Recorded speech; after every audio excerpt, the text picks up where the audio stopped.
profession.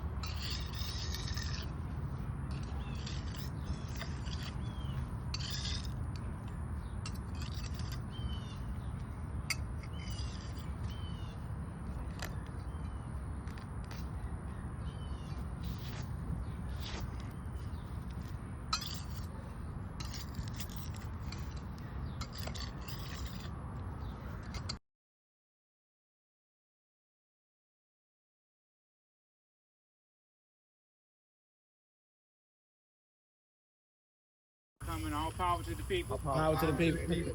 And appreciate everybody coming out to honor our own Houston revolutionary. I just want to start off by the history of the Black Panther Party. P.P. Newton and Bobby Seale founded the Black Panther Party in October 15, 1966. And the name of the party was the Black Panther Party for Self-Defense. Because now we have our George floors and our piano tables, but it was rampant back there. Not just the killing, but the brutality of black people. So they said we had the right to defend ourselves. So they dropped the, I want to say it wasn't Black Panther Party for offense, it was for defense, to protect our community. And so they dropped the defense after a while because they realized that we were a political party, not in the sense of Democrat or Republican, but politics affects your daily lives. So they dropped the self-defense, and so that's the story of the beginning. And the party was known internationally. People around the world followed the party. You had a Polynesian. You even had a Black Panther Party in Israel. You had a Polynesian Black Panther Party.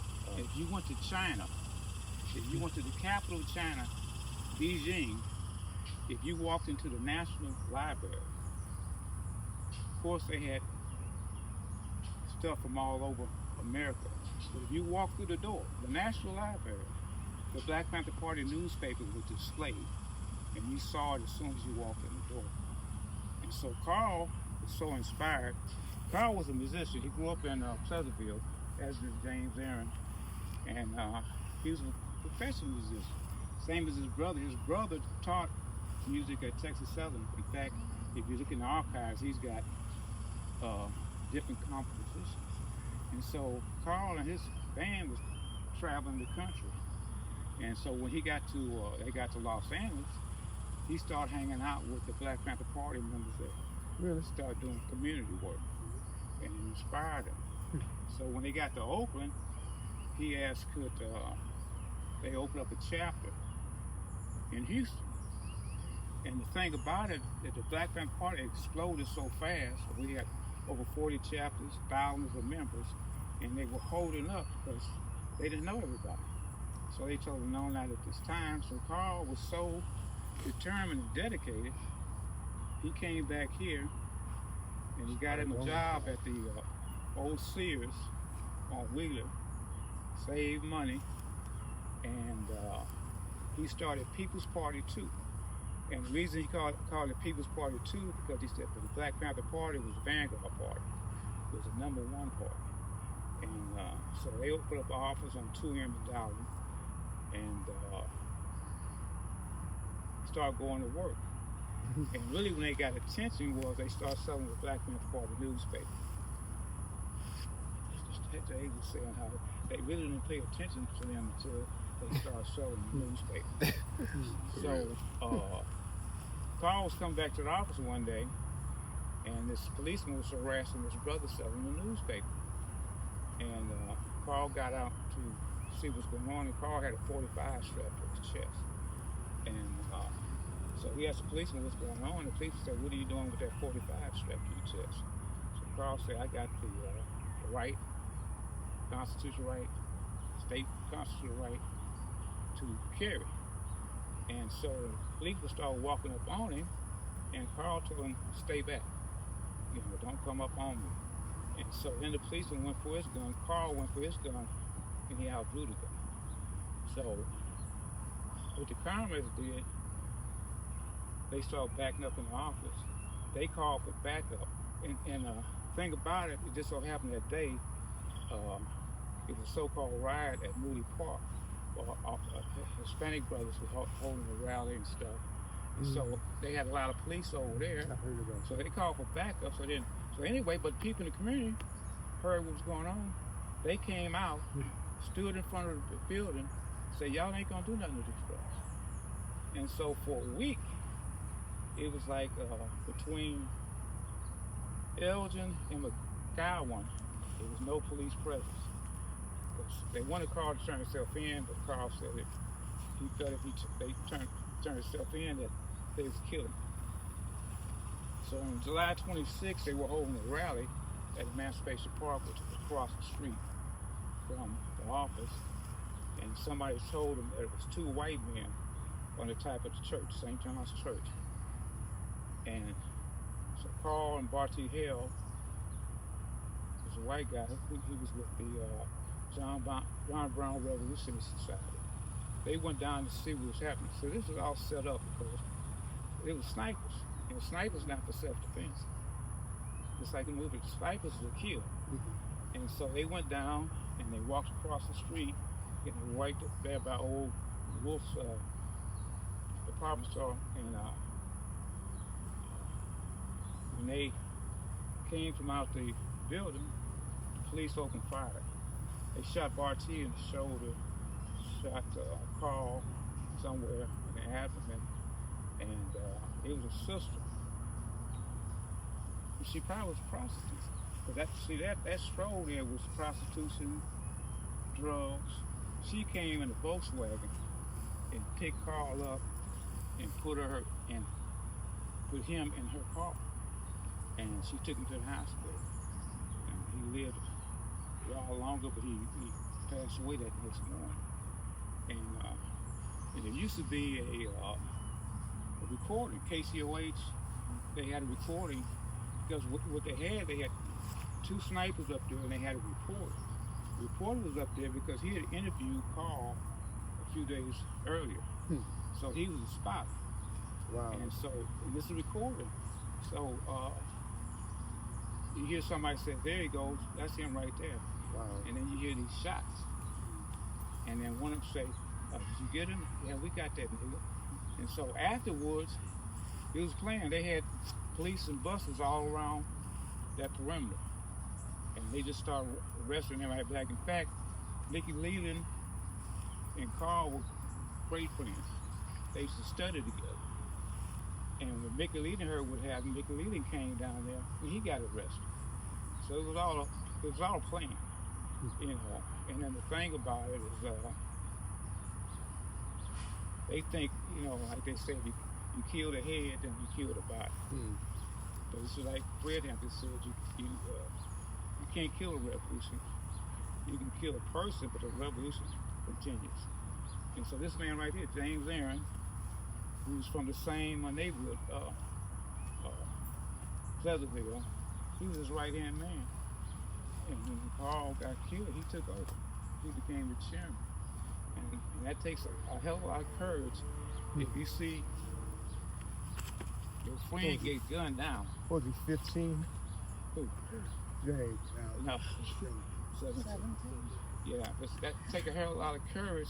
You see your friend get done like that. A lot of people say, man, get away from this stuff. Yeah. This for real. And that's what a lot of people that join the party, this is for real. Yeah. You know, a lot of people joined and, you know, because they saw the glory and when they saw they had to get up in the morning and feed kids, and then you had to go out and sell papers all day. It was 100 degrees, but they quit. It was only people that was really committed to serving their community. Carl is my uncle. Yeah. He's the youngest child of Pearline and Lewis Hampton. Like you all know, he's from Pleasantville, so my mom is his older sister. And then there was an older brother named Ralph. Just want to thank you all for continuing his legacy. Definitely. The family, it seems like we're absent, and we are, in the recognition of Carl, but his death left a big gap. Yeah. After he passed, his brother passed, Ralph, who was at TSU, Right. carrying on the music legacy. He passed, and then the father passed, Lewis. Close together. Close together, back to back. Wow. That left my grandmother and my mother. So them being who they are, they didn't know how to carry on the legacy and just the grief of the loss, you know. So it's an honor to be here. Your brother has a child, doesn't He has a child. He's come out before David. he? David. We're not in contact. I'm not sure where he is right now. So it's beautiful to be here today to see that you all carry on his legacy and the story, and that the next generation can learn about Carl. This beautiful site that you all have, it's beautiful, and I just want to say thank you on behalf of the family. My mother can't be here today. She's disabled, and she's also a stroke victim. So a lot of the memories that she did have been erased. She had a stroke in 1981 after she had me. So a lot of the memories, like you'll ask her questions, she can't really retrieve, but she does speak of him. My dad, her husband, has always told us the story of Carl. So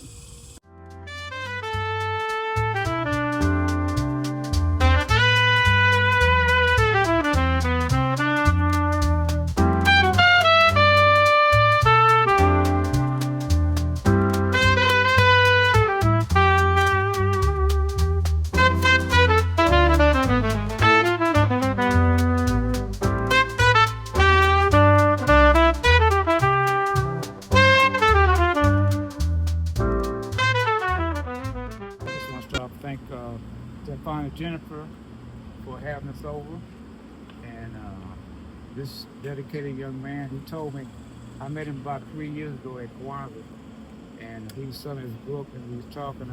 He said, "Oh, you was a Black Panther?" So he said, "Man, we got to get together." And so we've been working on stuff off and on since then. Yes, yes, So, yes. brother, Hey, yeah, right? Yeah. Hey, that's okay, man. hey. I like to let people know about Carl that he was a bad man, a real bad man. He was for real.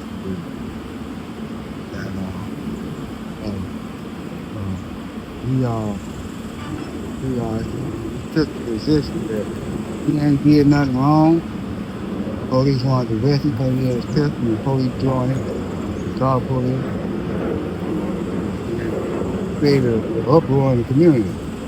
Carl said, I did nothing wrong with my right to have a gun, or he can put his gun on me. I'm not going to jail.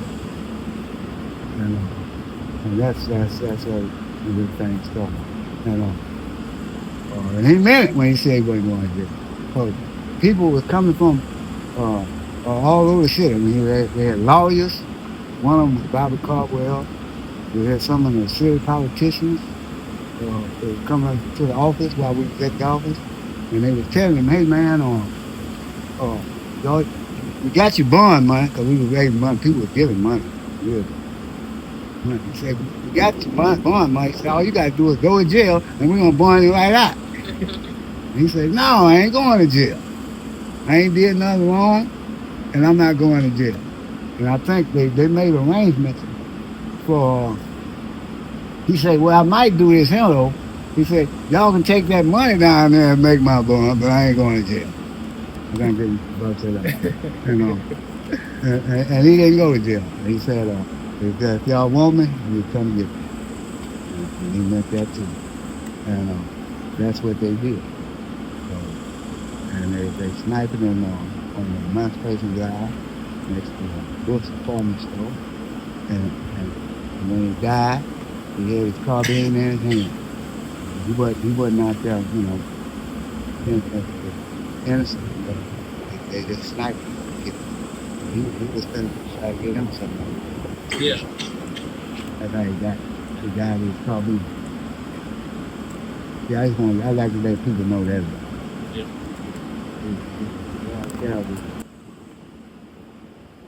The dedication to our struggle and intellect and courage to believe it. That combination.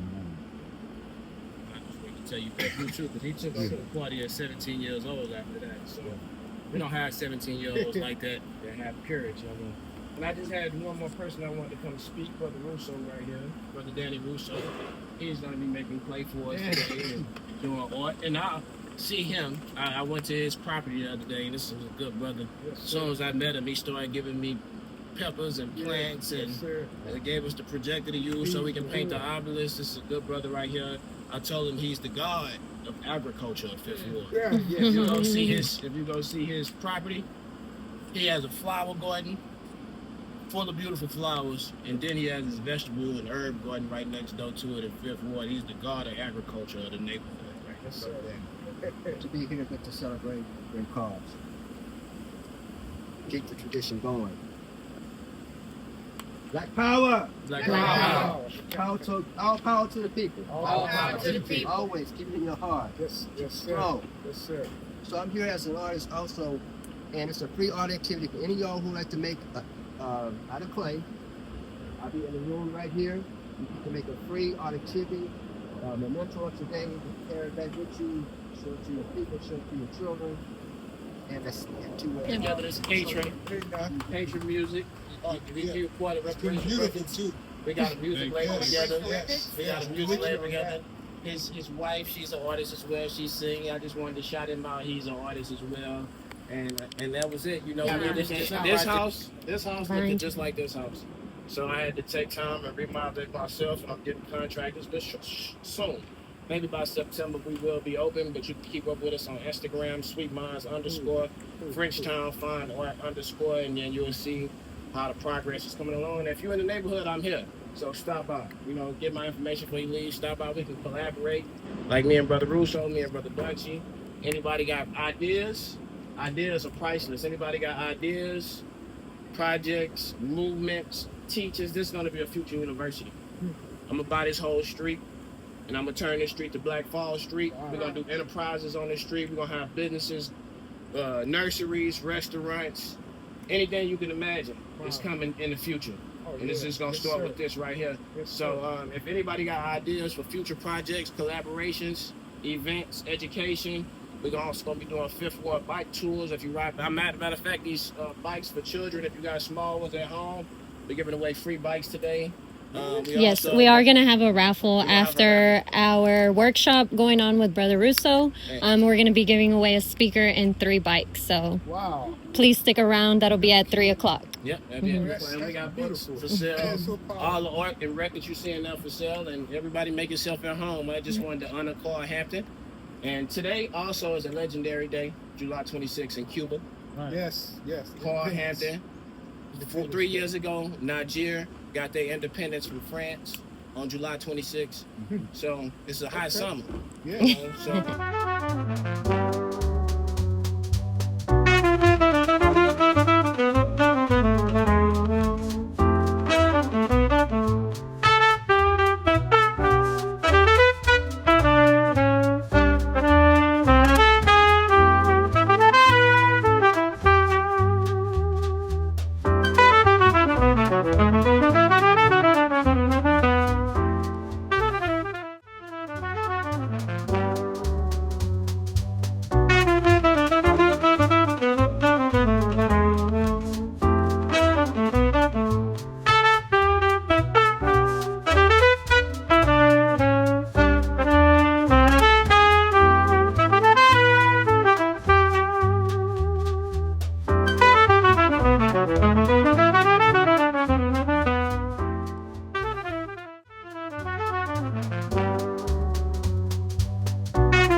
Mic check, there we go.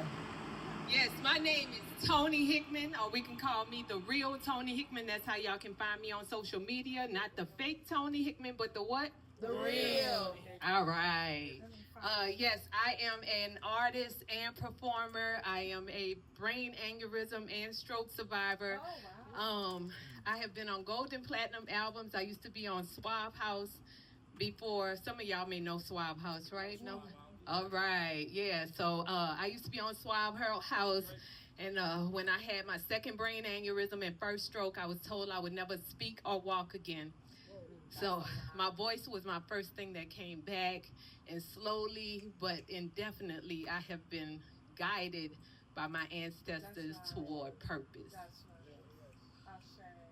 So I'm gonna say this next.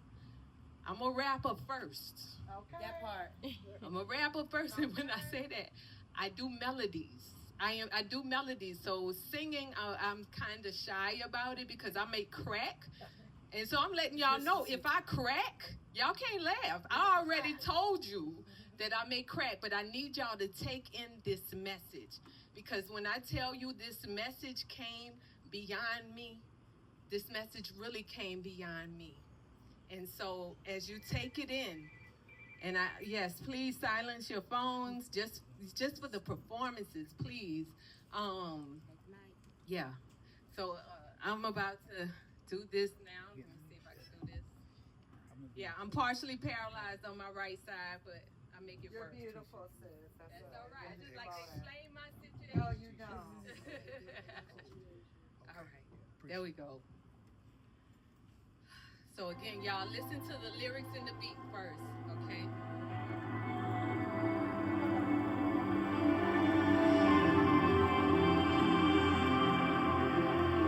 And Brother Danny is on the djembe drum. It's a war going on in the Congo.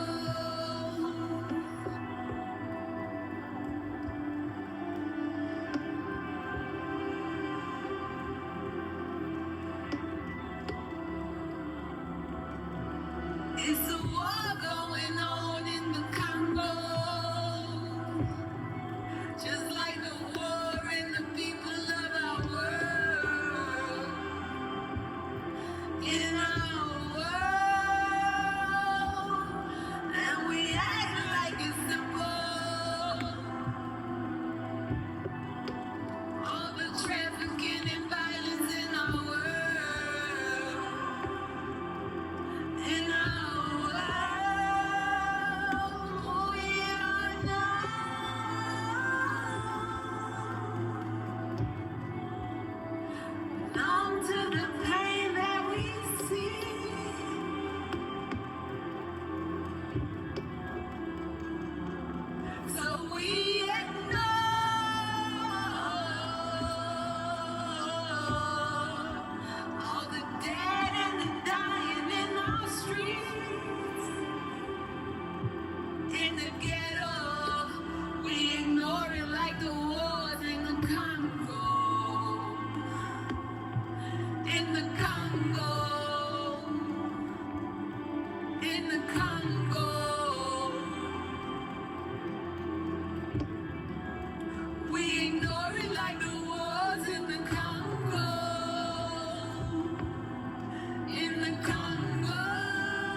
Is it because we were forced to love a God that looks like the slave master? And when did we become so numb? Sane living in an insane world can make a sane people go insane. And the tricks that have been done to the melanated brain have been precise while robbing us of our identity. Pain has become our embedded truth while seeking Jesus for change. You see, this ain't just about the minerals. This is about our memories as lifeless blood fuels our phones, but the names of our missing babies never make it to the scrolls. Over 6 million deaths in the Congo. Over 600,000 deaths in the black streets of America since 1990. Over 600,000 babies missing as we still party like it's 1999. And ignoring the genocide as another mother cries and another soldier dies in the wars of our mind.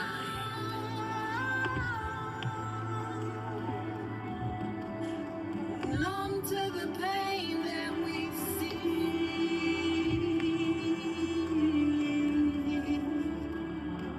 so we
We gotta resurrect our minds, our minds, our minds.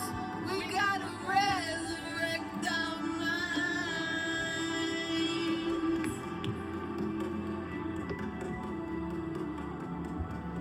Thank you.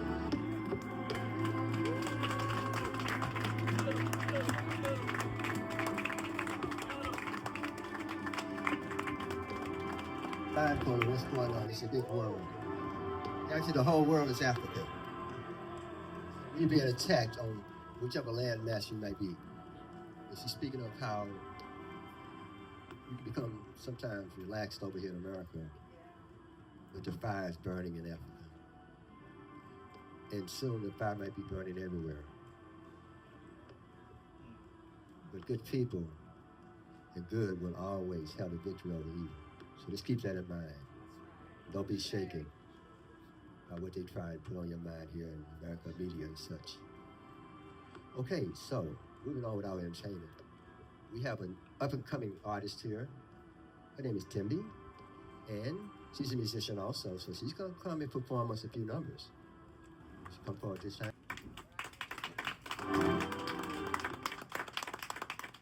Hey y'all, my name is Tembi, and I'm gonna sing a song called I Know You by Faye Webster.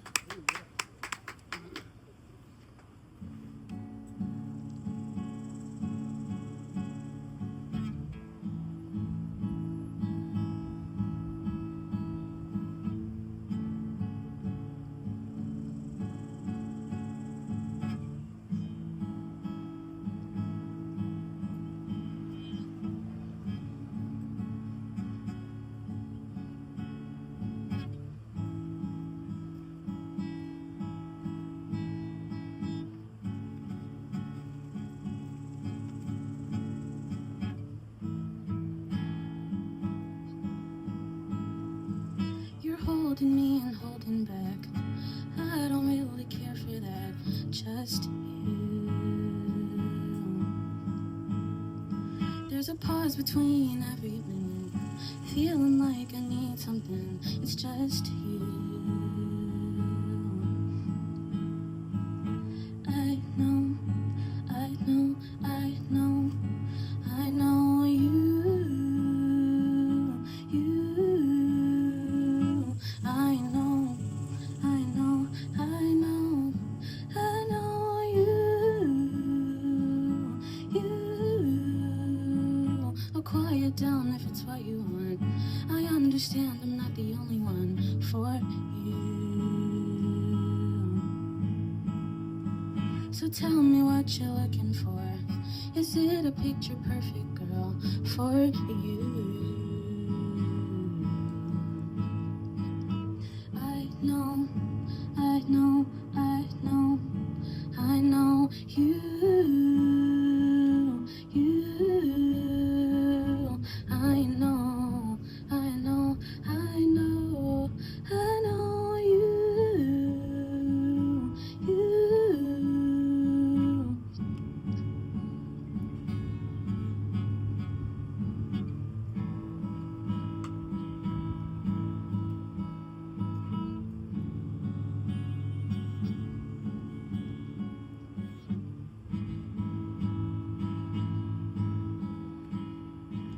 I'm here regardless of the pain. Don't ever tell me to go away from you. When we're old and have to leave the earth, I'll still remember all I've learned from you. I know, I know, I know, I know you. I know, I know, I know, I know you.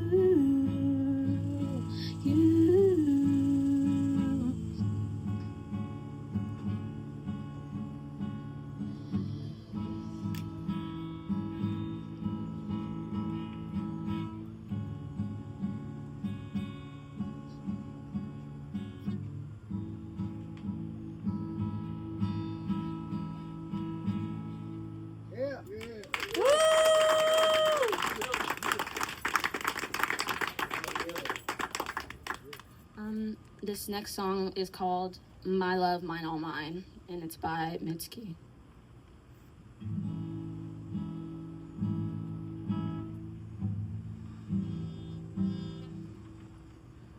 Moon, a hole of light through the big top tent up high, here before and after me, shining down on me. Tell me if I could send up my heart to you, so when I die, which I must do, could it shine down here with you? 'Cause my love is mine, all mine. I love mine, mine, mine. Nothing in the world belongs to me but my love, mine, all mine, all mine.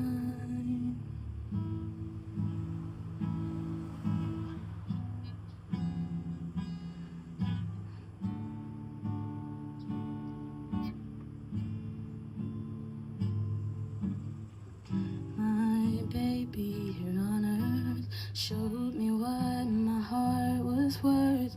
So when it comes to be my turn, could you shine it down here for her? 'Cause my love is mine, all mine. I love mine, mine, mine. Nothing in the world belongs to me but my love, mine, all mine. Nothing in the world is mine for free but my love, mine, all mine, all mine.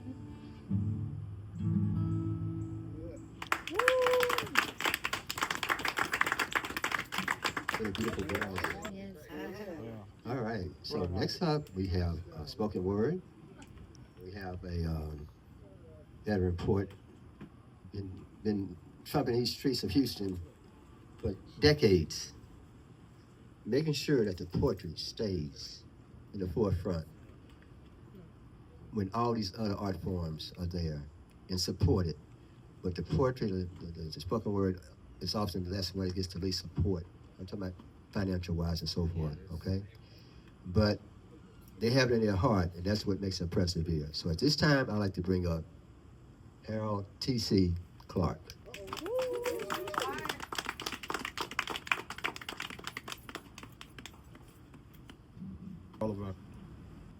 We've had piggyback on the Black Panther Party, there was a compromise. And the compromise was this affirmative action and everything, and all these jobs everybody got. Now, it necessarily wasn't a bad thing if it was used to create our own or to create an overall fairer society. But it looks like the majority of us decided to spend all our money with the colonizers. And so we're going to go into maybe a little bit of why that's happening. The state of work in America. From the false hair-wearing women to the muscle-bodied men's blisters on their hands and hearts, do they feel they do not belong to America?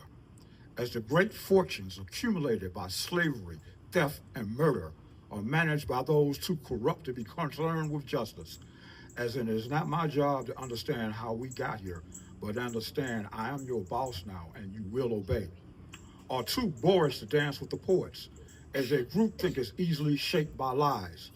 As in the now 60 to 70-year-old white men who still manage most of this world, views on race were etched in stone by some original reality TV. What is real and what is fake? As in a big Afro black man kidnapping a fragile-looking young white woman, views on race passed on to their sons and daughters. The Afro man, many say a federal agent, the woman, the daughter of one of the world's richest men. This so-called stage event once remembers, still sends shudders down the spines of the silent majority, as most individuals have some sights or sounds or memories that affect us to this very day, like people being beaten by clubs, chewed on by dogs, skin scraped off by high-pressure water hoses, a different remembered reality. But back to these managers' memories, even if the alleged kidnapping was not a stage event, does that mean that even a small number of black men with big froze, or maybe today a bald, shiny head, want to kidnap young white women? But in reality, it is mainly white men kidnapping, torturing, and killing young white women. Everyone wants to hide that reality by shoveling dirt on the issue. But matters not what you think or what the reality is. It is how your boss views you is what matters.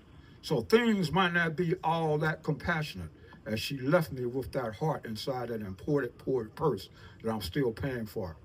See, numbers of us spend like we need to belong to white America, to separate from those who cannot spend, to separate from those who cannot perpetrate the fraud as though we are being accepted as equals. But we've come full circle as to who owns, not manages these fortunes accumulated by slavery, theft, and murder.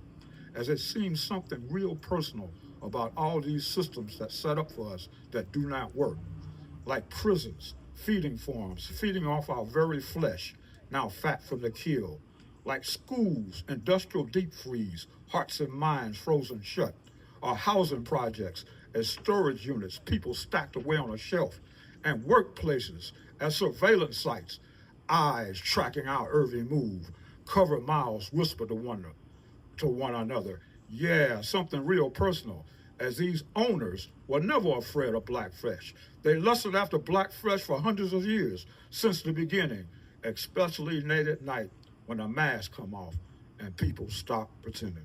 The state of working America, y'all. Yeah. So we're gonna go, I'm pleased to see this brother spin some jazz music. I had to give him some dap on that. There was we talked about the media and the reality. Freedom and Liberation wing of jazz music was banned by the federal government. And then whatever else came on was kind of like opportunists. It was like, hey, let's do whatever we need to do. I mean, it's always good to party and have a good time as long as in context of a fuller context. The context was more narrowly shaped. So this is somebody knows some of these pieces. It's kind of a collage of some of these pieces and some concepts that were going on that was brought on by the Freedom and Liberation concept of jazz music before it went. We call this We Insist. From the call, We Insist Freedom Now, to the response, Freedom Jazz Dance, and the journey from Attica Blues, a prison uprising, where both prisoners and guards killed by state police retaking the prison, to search for the new land, away from the torture, genocide, and the stifling spirit of human depreciation. Will the new land be African cookbook, where from Africa to Americas, public displays of warmth and empathy are seen as a natural reflection of human strength, not heads down as we cower from one another, where public smiles are often a segue to solid screams of volunteer slavery, chained addictions of hate ourselves and hate each other afflictions. Or is to be free to denounce human deprivation where we stand, like Nina Simone at Mississippi Goddamn, transcendent folks calling themselves Hoochie Mama, shaking that thing, next popping. I'm getting paid, so what? I'm a volunteer slave. Sometimes concepts of freedom and liberation by formerly enslaved people seem like from a motherless child. But God not only will, but has troubled the water, producing Paul Robeson, who flowed like Old Man River, giving hope to those who thirst for freedom worldwide. God troubled the waters, bringing us freedom fighters, Thomas Sankara, Patrice Lumumba, Martin King, Malcolm X, Medgar Evers, and more. Martyrs for the cause, murdered so we can be free, and the woman who stood with them, not behind them.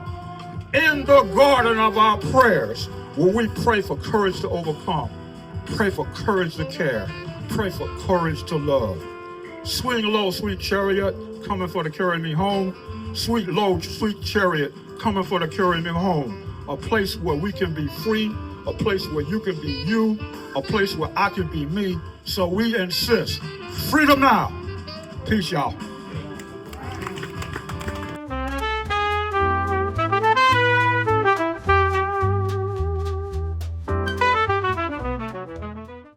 I met him at Kwanzaa some years back, and we connected. Wow. And so he kept telling me he was gonna buy 2 houses, and third ward, second houses, and he was gonna move them over here to Cashmere Garden. And he did it. He bought them. We moved them over here. Wow. And very big. He's got them elevated. He's got one house here, and it's a patio. It's another house, and he's turning it into a bookstore and art gallery. And then right next door, we got Hester Park. It's a big lot next door. And he's very ambitious brother, good brother, because he kept telling me he was going to do this. And I'm like, okay. You know, he did. Wow. Father, Yeah. Your name nice. again? My name's Stefan Heston. Nice to meet y'all. And your property in Cape McGarden, what's that address? 4602 Fall Street. 4602 Fall Street. Okay. Good morning. I actually met Bunchy. I was at a Kwanzaa event. I had wrote a book, and when I wrote my book, it's called "Away of the Unknown Black Man." I had some at the bookstore, but I was inspired by Nipsey Hussle. He had started in his own community, and he wanted to build everything, start from scratch, and own everything. And I came out and cleaned the grave site because I have my own biohazardous cleaning company, and I started that when I was 22 years old. I'm 32 now, 10 years ago. And I figured, how can I use what I own to contribute to the movement? I might not own skyscrapers or anything like that, but I know how to clean up. I know how to get things in order. So I said I can come, at least I can do is come out here. And so now I know where it's at too. It's right down the street from me. I can come out here Well, I really quarterly and appreciate that, clean too. the gravesite, you know, Yes, thank you. free of charge, just because I can do that. That's something Yes, that sir. I can do in my lane. Yes, sir. And after Beautiful. after I started my cleaning business, and 5 years into my cleaning business, 2020, COVID happened, and that allowed me to kind of take off with my cleaning business with the corporate companies that I was already cleaning. I cleaned a lot in 2020 and 2021, and that allowed me to buy property. And the gains that I got from that, I bought properties back in Fifth Ward and City Gas, and bought them cash. And I started saving, and then I wrote my book. And when I wrote my book, I was out meeting Bunchy at one of the Kwanzaa events. And a lot of people, I didn't have a New York Times best-selling book, but my book guided my future. Yes. Because when I wrote my book, that opened my eyes to, like I said, I was inspired by Nipsey Hussle to open up my own bookstore. And I was competing for the city of Houston competition, and I got denied for my bookstore idea. But at the time, I didn't have the houses. But I took that same business plan, and it was a guy that was selling 2 homes on Alabama Street right by TSU in 3rd Ward. And I gave him the business plan instead of the city of Houston because they didn't want to see progress. Okay. But I was telling Bunchy when I met him, I was going to do a bookstore because he bought my book from me, and we stayed connected ever since then. And I told him I was going to do a bookstore before I had the houses, and I ended up coming across those houses, and the guy was selling the houses for $5,000 a piece because TSU had eminent domain that property. They was just going to tear the property down. He ended up going with me, and I've been going through that process of transforming those abandoned houses to a bookstore and an art gallery, because I feel with a bookstore we can re-educate our community on the proper education that they really need. Yeah. And with an art gallery that can open up a whole new perspective on how they can build, and creativity and architecture, and knowing that we are the royal builders of this universe. Yes, sir. So Yes, sir. that's me, Stefan. Appreciate you. Yes, sir. Appreciate you. Wow.